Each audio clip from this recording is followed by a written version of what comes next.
a first step in terms of getting to the truth is one, having the desire to be in the truth. And there's a lot of people, when you really boil down what they're trying to do, okay, they're not really trying to find the truth. You got to at least have a desire in your heart to want to be in truth and find the truth. And that's a lot harder of a step than a lot of people think it is, because a lot of people, they do some sort of seeking or searching out, but they want an outcome to turn out a certain way based on what they want in their own heart or what have you, okay? And that's the first step. Second step, okay, you need to detach yourself from benefit. Now, if you think about lying and liars, okay, most people lie for the sake of their own benefit. There's some sort of benefit that they don't deserve that they still want to obtain. That's why they tell a lie, okay? People that don't do things for truth, oftentimes, truth is not to your benefit. Oftentimes, truth make you look worse than what you think, or make something else look worse than what you want it to look a lot of times. So you have to detach yourself from benefit. The third thing you have to do, okay, is like the second thing. The third thing you have to do, okay, is you have to detach yourself from control. Now check this out. When you don't detach yourself from control, okay, automatically you shift the evidence according to how you want subconsciously. You have to take yourself out of the equation. So when you're doing experimentation, you can't control every single thing that happens. That's why they do things based on a variable and a control, independent variable and dependent variable, to determine the results of what's really going on, even in an experimental sense. Okay, so that's your third thing. Your fourth thing, okay, as far as steps to the truth. Okay, fourth thing, okay, you have to have endurance. Okay, now this is a step a lot of people don't think about. Okay, now let's say hypothetically, all right, we're in Virginia right now.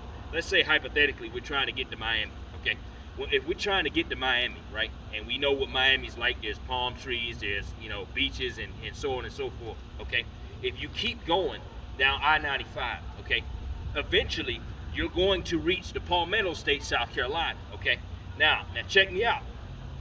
There are gonna be signs that perhaps will make you think that you've arrived at your destination already.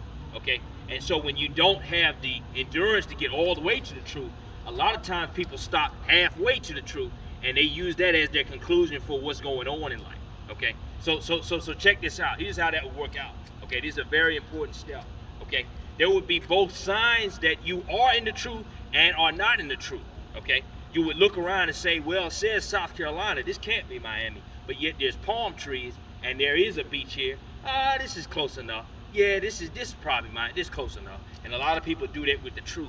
Okay, wherever you want to stop along the way to getting all the way to the truth, there's somebody else. Chances are somebody else stopped that same length. Okay, because they had the same lack of endurance that you did. Okay, so they stop on the side and say, well, I don't want to go all the way and do all the research. I believe this. I halfway believe this or halfway believe this. And they don't go further, even though there's evidence to carry them further. They don't do it simply because they don't feel like it. They're tired of doing all the seeking and all that. So you need to make sure you have endurance. And my fifth and final step to making sure you're getting to the truth, okay? Now check this out. Belief that you can be in the truth, okay? Belief that you can be in the truth. There are some situations, okay, if we're doing police work, okay, there has to be a belief, okay, that you can obtain enough evidence to catch the criminal or murderer that did the crime. Okay, if you don't, check this out. You may get DNA, you may get eyewitnesses, you may get a video camera shot of it, you may get all of that stuff. Okay, and then somebody will come along and persuade you. Well, how do you know all that's real?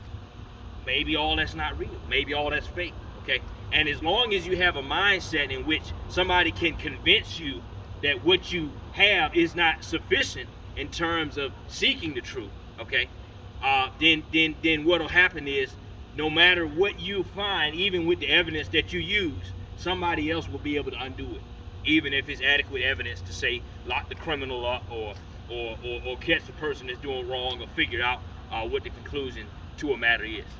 So that's all 5 steps on how to make sure you're on the way to get to the truth.